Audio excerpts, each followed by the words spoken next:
사무엘하 9장. 다윗이 이르되 사울의 집에 아직도 남은 사람이 있느냐? 내가 요나단으로 말미암아 그 사람에게 은총을 베풀리라 하니라. 사울의 집에는 종 한 사람이 있으니 그의 이름은 시바라. 그를 다윗의 앞으로 부르매 왕이 그에게 말하되 내가 시바냐 하니 이르되 당신의 종이니이다 하니라. 왕이 이르되 사울의 집에 아직도 남은 사람이 없느냐? 내가 그 사람에게 하나님의 은총을 베풀고자 하노라 하니 시바가 왕께 아뢰되 요나단의 아들 하나가 있는데 다리 저는 자니이다 하니라. 왕이 그에게 말하되 그가 어디 있느냐 하니 시바가 왕께 아뢰되 로드발 암미엘의 아들 마길의 집에 있나이다 하니라.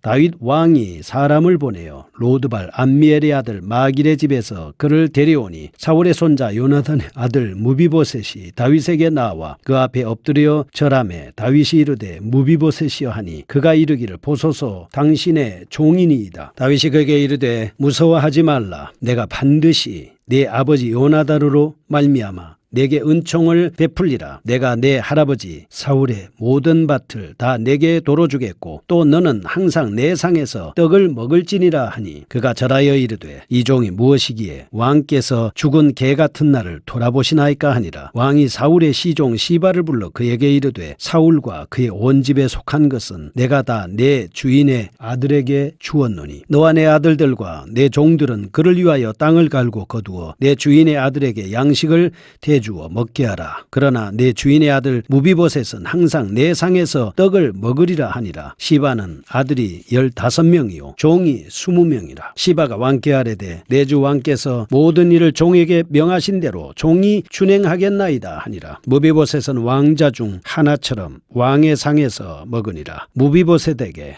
어린 아들 하나가 있으니 이름은 미가더라. 시바의 집에 사는 자마다 무비보셋의 종이 되니라. 무비보셋이 항상 왕의 상에서 먹으므로 예루살렘에 사니라. 그는 두 발을 다 절더라. 아멘. 사무엘하 9장입니다. 다윗이 요나단의 가문을 잘 돌보고 있는 모습을 볼 수가 있습니다. 9장은 전쟁을 다루고 있는 8장과 10장 사이에 있는 사파로 다윗이 요나단의 아들 무비보셋을 돌보아주는 아름다운 이야기로 구성되고 있습니다. 사무엘상 20장 15절에서 17절 말씀해 보면 일전에 요나단과 다윗은 언약을 맺었습니다. 15절 여호와께서 너 다윗의 대적들을 지면에서 다 끊어버리신 때에도 너는 내 인자함을 내 집에서 영원히 끊어버리지 말라 하고 이에 요나단이 다윗의 집과 언약하기를 여호와께서는 다윗의 대적들을 치실지어다 하니라. 다윗에 대한 요나단의 사랑이 그를 다시 맹세하게 하였으니 이는 자기 생명을 사랑함같이 그를 사랑함이었더라. 이렇게 요나단과 다윗은 언약을 맺었습니다. 1절에서 5절입니다. 이제 그것을 기억하고 요나단 가문에 살아있는 자를 다윗이 찾습니다. 1절 다윗이 이르되 사울의 집에 아직도 남은 사람이 있느냐? 내가 요나단으로 말미암아 그 사람에게 은총을 베풀리라 하니라. 이렇게 해서 사울의 집에 아직도 남은 사람이 없느냐? 내가 그 사람에게 하나님의 은총을 베풀고자 하노라 하니 시바가 왕께 아뢰되 요나단의 아들 하나가 있는데 다리 저는 자니이다. 3절에 말씀하고 있습니다. 9절에서 12절입니다. 그리하여 무비보셋을 찾아냈고 그를 왕궁으로 불러와서 왕이 상에서 함께 식사를 하면서 그와 토지와 종을 주는 것을 볼 수가 있습니다. 6절에서 8절 13절에서 무비보셋은 다윗의 선대로 인하여 항상 왕의 상에서 식사를 같이 하는 영광을 누리게 됩니다. 이상과 같은 다윗의 모습은 대적들과 싸움에 있어서 패배를 모르는 용맹스러운 기상과는 또 다른 일면으로 우리를 감동시키기에 충분한 아름다운 인간미가 묻어나고 있습니다. 다윗은 요나단과의 우정, 그에게 입은 은혜, 그리고 그와 맺은 언약을 기억하고 보답할 줄 아는 섬세하고도 신실한 인품의 소유자였다라고 하는 것을 알 수가 있습니다. 히스기야는 그가 하나님 앞에 병고침을 받고도 보답하지 않음으로 인해서 하나님께서 진노하신 이런 모습을 우리가 볼 수가 있습니다. 우리에게 베푸신 은혜를 우리가 무엇으로 보답할까요? 라고 하는 시편의 말씀도 있습니다. 여러분과 저는 큰 은혜를 받았습니다.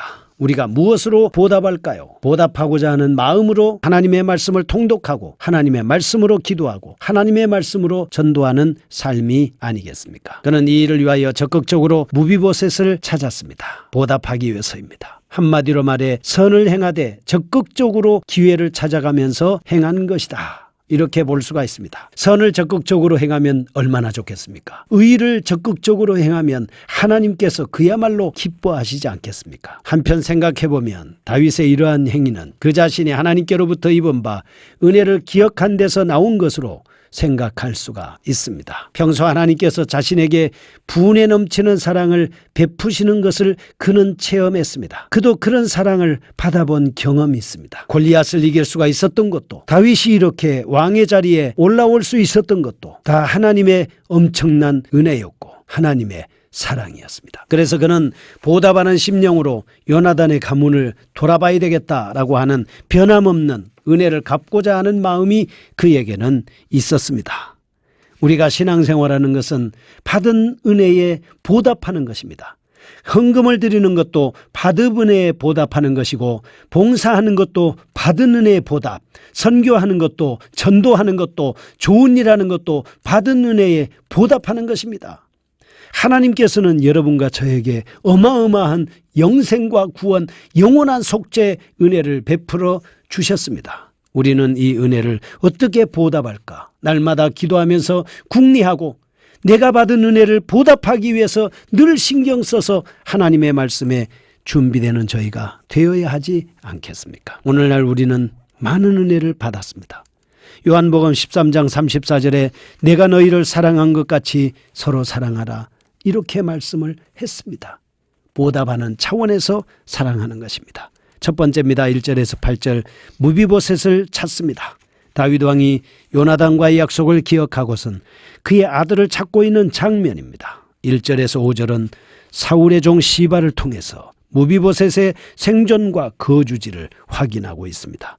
6절에서 8절은 다윗이 무비보셋과 대면하여 그를 위로하는 장면입니다. 우리는 이와 같은 내용의 본문에서 다윗 왕의 진실한 우정을 발견할 수가 있습니다. 사무엘상 19장 1절에서 7절, 20장 35절에서 42절의 말씀을 보면 다윗 왕은 지난날 어려웠던 시절에 자기를 도와주었던 요나단의 진실한 사랑을 기억하고 있습니다. 사무엘상 20장 15절에서 17절, 그와 맺은 언약을 기억하고 그의 버림받은 아들을 찾아 후대하려고 했던 것입니다. 3절과 13절에는 비록 그가 절름발이긴 하지만 새로운 왕조의 왕인 다윗 왕조의 왕을 위협할 수도 있는 전왕 사울이 후에 아니었겠습니까? 따라서 당시의 풍습으로 볼 때 이러한 자세는 새 왕조에 의해 모조리 전멸당하는 것이 마땅했습니다. 그럼에도 불구하고 다윗 왕은 그를 찾아 선대하였던 겁니다. 이미 요나단과의 약속 때문에 그 약속을 지킨 것입니다. 이러한 사실에서 우리는 다윗 왕이 첫째, 자기 말에 대해서 반드시 책임을 지는 언행일치의 사람이었습니다. 두 번째, 친구와의 의리를 소중히 여기는 신의의 인물이었다 알 수 있습니다. 하나님의 마음에 맞는 다윗 왕은 하나님과의 관계뿐만 아니라 사람과의 관계에서도 믿음과 진실을 가진 사람이었습니다. 우리는 자칫 잘못하면 하나님과 수직적인 관계는 잘하지만 사람과의 수평적인 관계를 잘못할 수도 있습니다. 그러나 하나님의 사람이라고 하는 것은 하나님과의 관계인 수직적인 관계이거나 사람과의 관계인 수평적인 관계에서도 바르게 처신하는 것을 우리는 알 수가 있습니다. 만일 그리하지 아니하고 하나님을 섬긴다는 자가 있다면 그것은 온전한 관계가 아닐 것이다 볼 수 있습니다. 하나님의 영광을 가릴 수 있는 것입니다. 두 번째, 무비보셋을 선대하는 다윗의 모습입니다. 9절에서 13절 말씀을 볼 수가 있습니다. 다윗 왕이 무비보셋을 만났습니다. 그에게 선대하는 장면을 볼 수가 있습니다. 이제 다윗은 무비보셋에게 풍족한 생활을 보장해 주기 위한 구체적인 방도를 강구하고 있습니다. 9절에서 10절 보면 이를 위해서 다윗은 먼저 과거의 사울의 종이었던 시바에게 무비보셋의 가족을 공개할 것을 명령하고 있습니다. 11절에서 13절 말씀은 무비보셋에 대해서는 매 식사 때마다 마치 자기 아들처럼 자기와 같은 상에서 식사하도록 그렇게 명령을 하고 있습니다. 얼마나 큰 은혜입니까? 즉 사울 왕가의 몰락으로 말미암아서 초야에 묻혀서 그 누구에게도 주목받지 못했던 인생이 뜻하지 아니한 다윗 왕이 은혜와 사랑을 베풀므로 말미암아서 왕과 교제하는 존귀한 자가 된 것입니다. 고귀한 명예를 얻을 수 있게 됐습니다. 이런 점에서 다윗이 무비보셋에게 베푼 은혜는 오늘날 전 인류에게 베풀어 주시고 계시는 예수 그리스도의 사랑을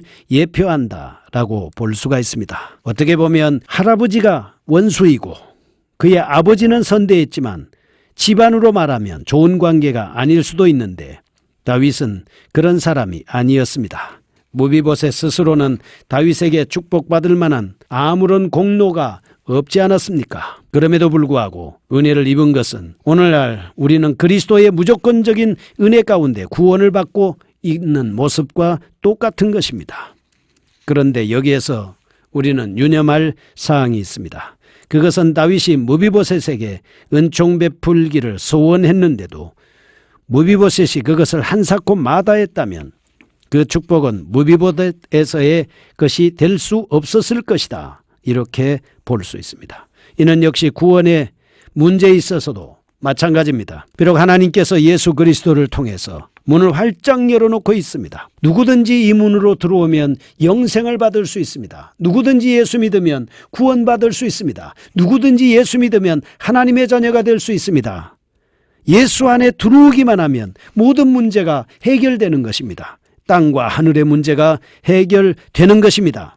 그러나 이 예수 그리스도께서 만들어 놓으신 영생의 문으로 들어오기를 거절한다면, 예수 믿기를 거부한다면, 은혜 받기를 거부한다면 그 복은 자신의 것이 절대로 될 수가 없었을 것이고 없는 것입니다. 은혜 청년 무비보셋이 받은 것과는 좋게 비교도 할 수 없을 정도로 우리는 고귀한 복을 받고 있지 않습니까? 그렇다면 우리 주 예수 그리스도 앞으로 우리는 어떻게 해야 되겠습니까? 당장 나아가야 되지 않겠습니까? 본 방송을 애청하는 전남동부 극동방송 존경하고 사랑하는 애청자 여러분, 영생을 누리시기를 원하십니까? 영생이 되시는 예수님을 믿으십시오. 예수님 앞으로 나아가십시오. 하나님 나라를 들어가기를 원하십니까? 하나님께서 만들어 놓으신 그 길로 가십시오. 하나님을 만나고 알기를 원하십니까? 성경을 통독하십시오. 그리고 만약 예수 믿지 않는 사람이 있다면 지금 교회에 나가셔서 예수 그리스도를 나의 구주로 영접하시기를 축복합니다. 그럴 때 우리는 하나님의 백성이요 하나님의 자녀요 구원받은 영생의 소유자가 되는 것입니다. 거룩하신 하나님 아버지 감사합니다. 이제 우리가 받은 은혜 감사하면서 보답하는 삶으로 믿음의 생활과 전도의 생활과 충성과 헌신의 삶을 살게 하여 주옵소서. 예수님의 이름으로 기도합니다.